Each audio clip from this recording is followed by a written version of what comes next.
이 시간 함께 하신 하나님 말씀 시편 142편 1절로 7절까지 말씀입니다. 시편 142편 1절로 7절.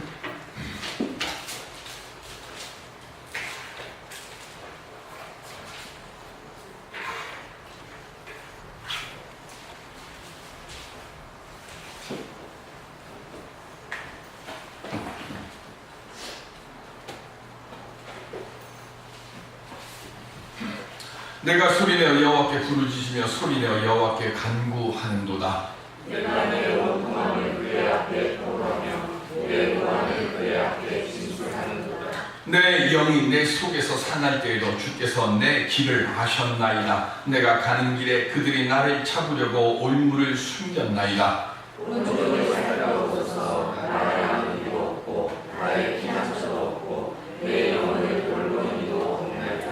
여호와여, 내가 주께 부르짖어 말하기를 주는 나의 피난처시요 살아있는 사람들의 땅에서 나의 분깃이시라 하였나이다. 나의 부르짖음을 들으소서. 나의 심히 귀찮으니이다. 나의 핍박하는 자들에게서 나를 건지소서. 그들은 나보다 강하니이다.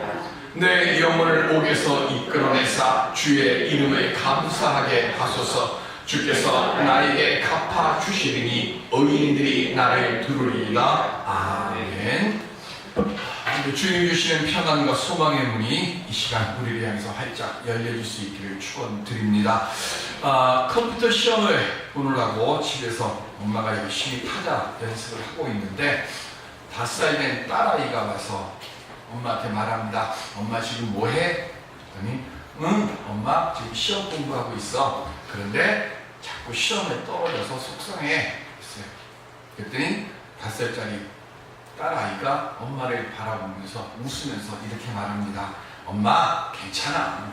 다음번에 시험 떨어지면 내가 주워줄게. 5살짜리 애는 엄마가 시험 떨어진다는 말이 뭔 말인지 모르고 자꾸 뭔가 떨어지니까.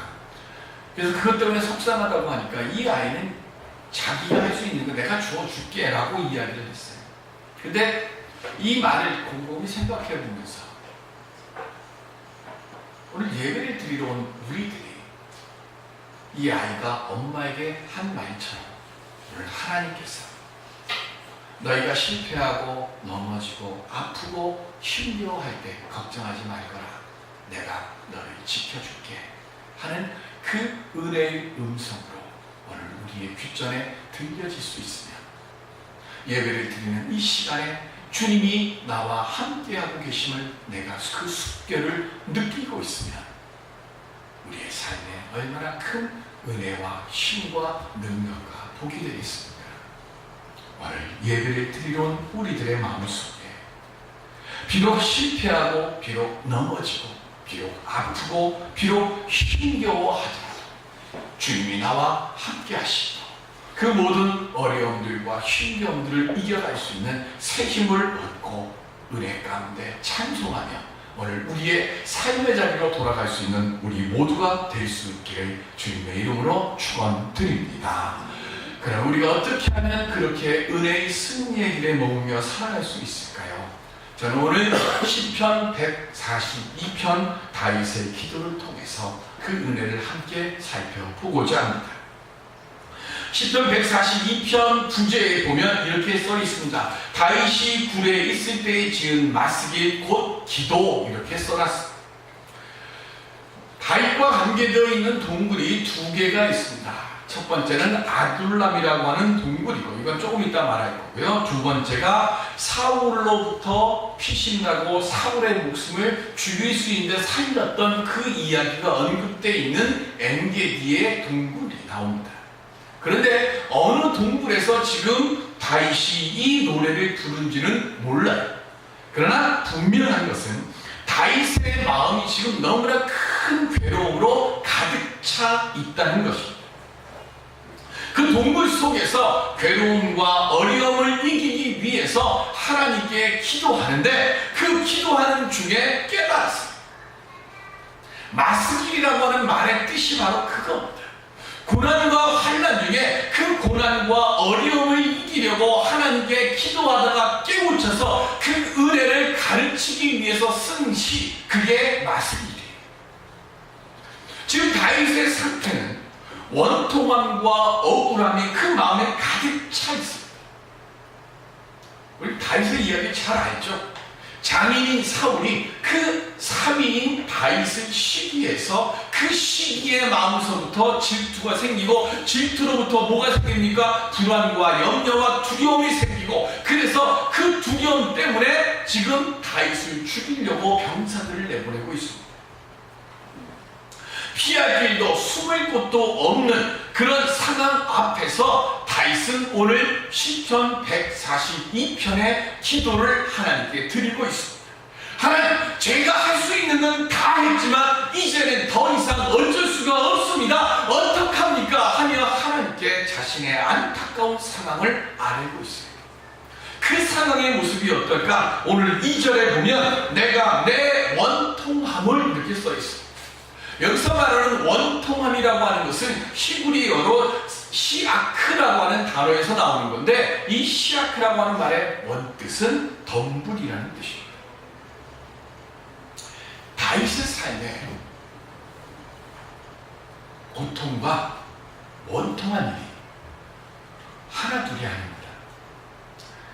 내 힘으로 하지 못할 일들이 하나 둘이면 가슴 치면서 답답해하지 않습니다. 우리의 일들은요, 꼭 가시 덤불이 막 이렇게 얽히고 설키고 꼬이는 것처럼 한 번에 막 5, 6, 7, 어떨 때는 막 여기까지 그 한 가지 일로 인해서 이게 막 줄줄줄 커져가지고 나중에는 감당하기 어려울 만큼 아주 덤불로 내 위에 팍 하고 몰려오는 거예요. 그래서 원통함이라고 하는 그 말의 어원은 덤불입니다.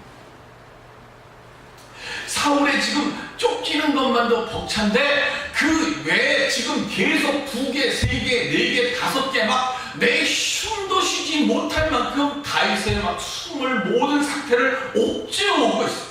그 옥죄어오고 있는 상황에서 3절에 보면, 3절 뒤에 보면 내가 가는 길에 그들이 나를 잡으려고 올무를 숨겼나이다 라고 고백하고 있습니다.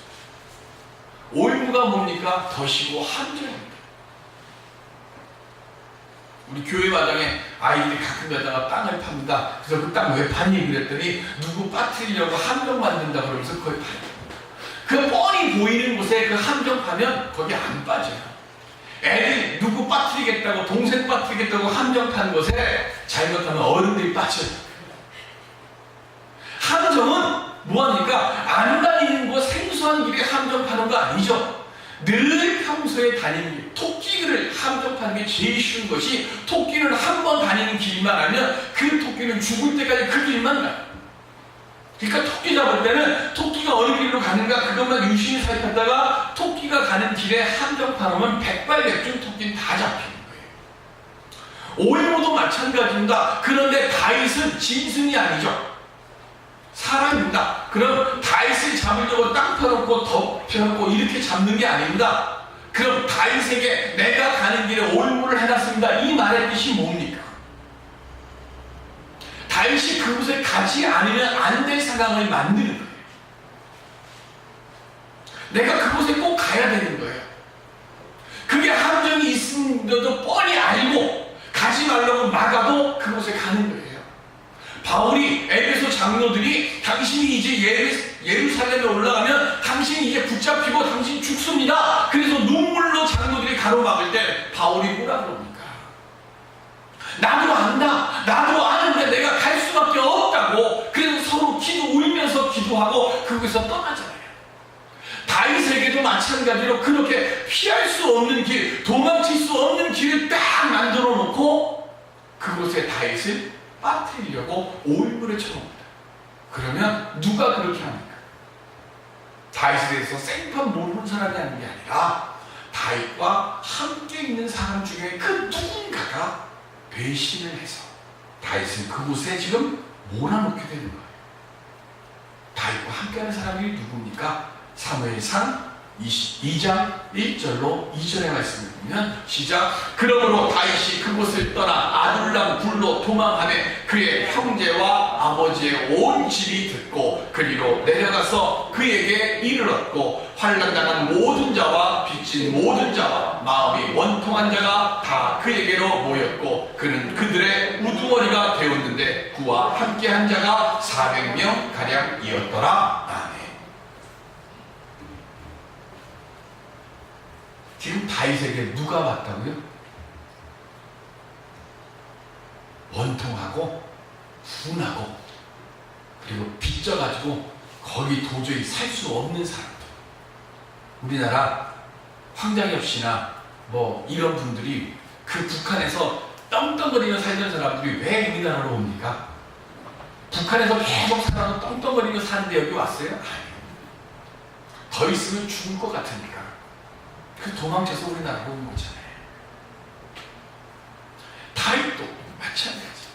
지금 다윗이 능력이 있다는 것은 아는데 이 사람이 지금 왕한테 뭐 했어요? 찍혔어. 찍혔으니까 이 사람이 이제 더 이상 왕의 편에 설 수가 없는 겁니다. 그러니까 이때다 해가지고 그 세상에 불평이 많고 불만이 많은 그 사람들, 그리고 더 이상 빚지고 그리고 있을 수가 없는 그런 사람들이 다윗 앞에 모였는데 그 사람들이 몇 명이라고요? 약 400명 가량이었더라 그랬습니다. 우리는 다윗이 이 400명의 이 사람들이 있으니까 무슨 착착착 되어 있는 무슨 훌륭한 군대를 생각하는데 다윗이 한 게 뭡니까? 산적 두목한 거예요. 그래서 나만한테 가가지고 너희들 이제 추수할 때니까 우리에게 먹을 것 좀 줘라. 우리가 너희 집을 지켜줬으니까. 그러니까 나만이 뭐라 그래? 이게 어디서 보도 듣도 못한 것들이 와가지고 나한테 와서 달라고 그래. 큰 소리 치는 이유가 거기에 있는 거예요. 다윗과 함께 있던 사람들은 다 오합지졸이에요. 그런데 세상에 불평이 많고 불만이 많고 원망이 많은 사람들입니다. 그런 사람들은 어떻게 합니까? 남을 한번 속여본 사람들은 수없이 다시 손바닥 뒤집듯이 그렇게 할 수 있는 일을 얼마든지 할 수 있는 사람들이에요. 처음에 이 400명이 왔을 때 다윗에게 힘이 됐어요. 그런데 시간이 지나면 지날수록 이제 다윗의 마음속에 무엇이 들어옵니까? 저놈이 혹시 나를 배반하는 거 아니야? 저놈이 혹시 나를 사울에게 연락하는 거 아니야? 사람들의 얼굴을 볼 때마다 마음이 편치 않기 시작합니다. 그래서 오늘 본문 4절에 이렇게 말하잖아요. 오른쪽을 살펴보셔서 나를 아는 이도 없고 나의 피난처도 없고 사방팔방을 둘러봐도 내 마음을 살펴줄 사람이 없고 내 아픔을 위로해줄 사람이 없어요. 이런 상황을 예레미야 선지자는 이렇게 말합니다. 예레미야서 12장 9절입니다. 시작. 내 소유가 내게 대하여는 문이 있는 매가 아니냐? 매들이 그것을 에워싸지 아니하느냐? 너희는 가서 들짐승들을 모아다가 그것을 삼키게 하라. 아멘. 세상의 온통 하나님을 두려워하지 않아요. 세상의 온통 신앙생활 한다고 회사에 가갖고 아침에 그러니까 회사 첫 출근하면 문 딱 열고 들어가자마자 하나님 오늘 하루도 지켜주시옵소서 믿습니다. 기도하면 옆에 서가지고 뭐라 그래? 아이고 예수잖니. 세상에 있는 사람들한테 내가 예수 믿는 그 무언가를 예수 믿는다고 하는 믿음의 모습을 보이려고 내가 기도하고 그렇게 하나님 말씀 붙잡고 어떤 일이 있을 때마다 주여 이거 어떻게 합니까? 라고 할 때마다 내게 뭐가 돼? 문이 있는 매가 되는 거예요. 세상 속에 카나리아가 있고 앵무새가 있었는데 주인이 그만 먹이 준다고 이렇게 하다가 이게 세장 문을 열어놓고 깜빡해서 잃어버린 거예요. 그랬더니 이 카나리아나 앵무새가 솔밭공원으로 쭉 날라온 거예요. 그랬더니 처음에는 몰랐는데 조금 있다 보니까 비둘기 떼들하고 참새 떼들하고 이 카나리아, 이 앵무새를 공격하는 거예요. 왜 공격해요? 원래 비둘기하고 참새는 안 친해요. 비둘기가 맨날 참새 괴롭혀요. 그런데 그런 상황 속에서 우리하고 다른 놈이 하나 탁 들어왔어요. 집에서 키우는 새니까 그 새에게는 무슨 냄새가 나요? 집에서 개 키우면 그 개를 들판에다 내놔보세요. 들개들이 벌써 그걸 딱 알아보잖아요. 왜 알아봐요? 사람 냄새가 나거든. 우리들에게서는 안 나는 냄새가 나요. 예수 잘 믿는 사람에게는 예수 냄새가 나거든. 그럼 그 예수 냄새 나는 게 싫어. 대충 살고 그냥 적당히 살고 이렇게 사는 사람들에게 예수 믿고 바르게 살려고 하는 그런 사람들이 눈에 가시가 되는 거예요. 저런 별난 거. 그래서 그 예수 믿는 사람이 없을 때는 둘이서 으르렁으르면서 맨날 싸우는데 갑자기 하나 공동의 적이 딱 나타나니까 야 우리 싸움을 잠깐 멈추자, 전원 공격하자 하고 뛰어드는 거예요. 다윗의 모습이 그런 모습이에요.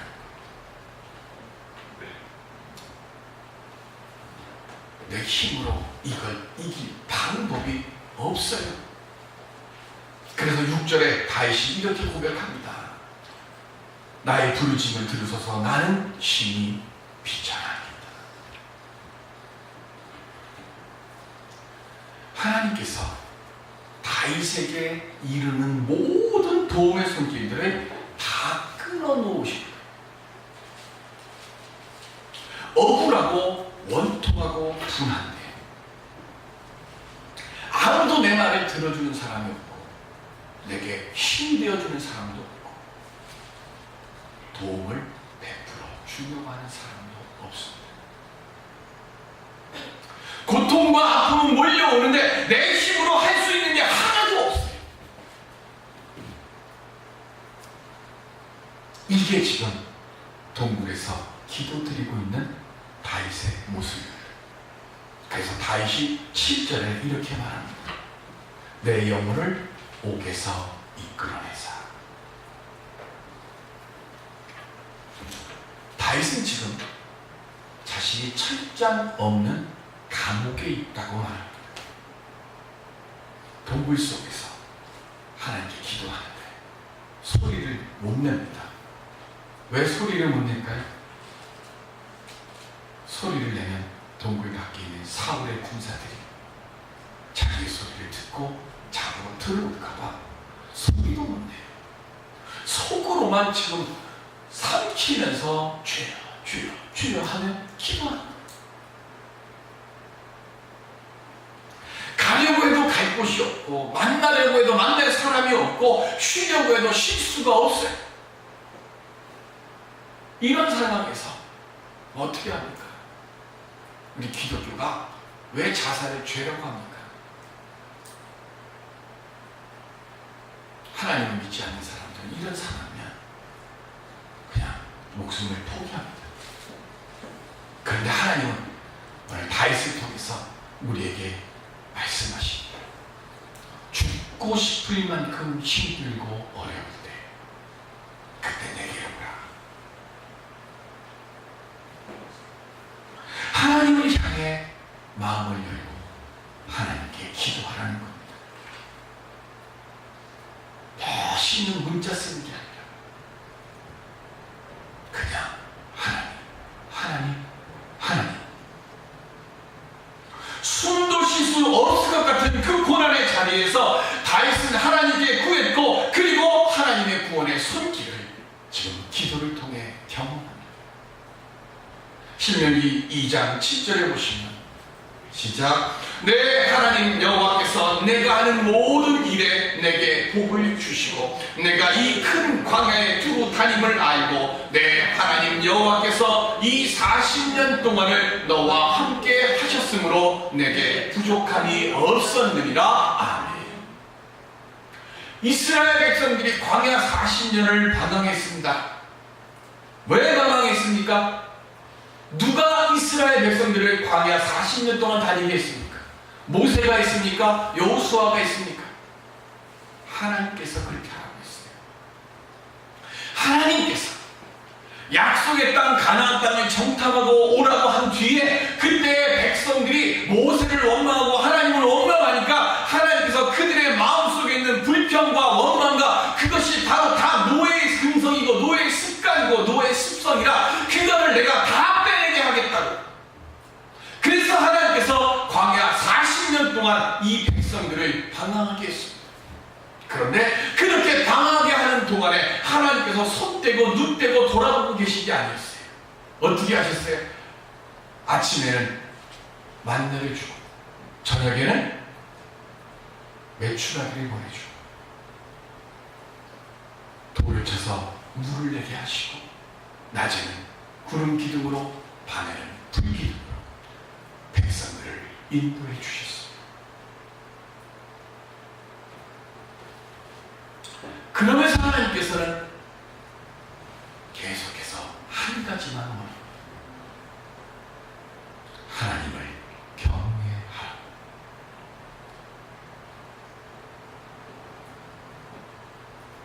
다윗은 숨도 쉬지 못할 것 같은 그 고통과 괴로움과 아픔의 자리에서 하나님을 바라봤고 그리고 하나님께 기도했고 그리고 하나님께 소망했습니다. 그래서 그가 7절 결론에 이렇게 말씀합니다. 내 영혼을 옥에서 이끌어내사 주의 이름을 감사하게 하소서. 고난을 당하고 원통한 일을 당했어요. 이 삶의 모습이 변화는 없어요. 그런데 다윗이 하나님께 말합니다. 하나님께서 나로 하여금 비천하게 하도록 내게 오는 모든 것들을 다 끊으셨고 그래서 나로 하여금 하나님 앞에 나와서 무릎을 꿇을 수밖에 없게 하셨고 그리고 내 자신이 지금 감옥과 같은 이 삶의 모습 속에 있음을 내가 고백합니다. 그리고 왜 내게 이 고난과 고통과 원통함과 억울함을 왜 주셨는지 알았습니다. 고난당하는 거 좋아하십니까? 억울한 일 당하는 거 좋아하십니까? 아무도 없을 겁니다. 그런데 왜 우리에게 고난을 당하게 하고 왜 우리에게 원통한 일을 당하게 하고 왜 우리에게 억울함을 당하게 합니까? 고난을 이길 수 있는 길은 고난을 통해서 배울 수밖에 없기 때문에 그렇습니다. 원통함과 억울함을 이길 수 있는 길은 원통함과 억울함을 내가 당하면서 그것을 딛고 일어서야 내 힘으로 감당하지 못할 억울함과 원통함을 맞서 싸울 힘을 거기서 얻기 때문에 그렇습니다. 내 욕심이 내 심령이 찢어질 듯이 아프고 아침에 눈을 뜨기가 두려울 것 같은 그 상황 속에서 하나님 말씀입니다. 주기도에서 제가 가장 두렵게 암송하는 것, 오늘날 우리에게 죄진 자를 사하여 주는 것 같이 우리 죄를 사하여 주옵시고, 제가 가장 기쁘게 암송하는 것, 오늘날 우리에게 일용할 양식을 주옵시고. 하나님은 하루하루 우리의 삶을 도와주시고 지켜주시고 인도하여 주십니다. 아침에 만나로 먹이시고 저녁에 메추라기를 우리에게 보내주십니다. 그럼 우리가 어떻게 할까요? 요한복음 14장 18절에 보시면 시작. 내가 너희를 고와 같이 버려두지 아니하고 너희에게로 오리라. 아멘.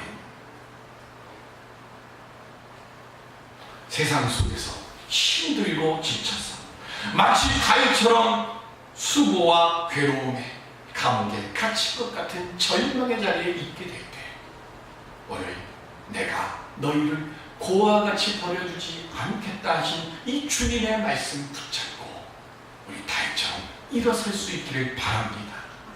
내가 힘들고 약하고 절망하고 낙심하고 주저앉을 때 그때 주님이 우리에게 말씀하십니다. 내가 내 눈물을 닦아줄게. 내가 너의 아픔을 만져줄게. 내가 너의 무릎을 든든하게 세워줄게.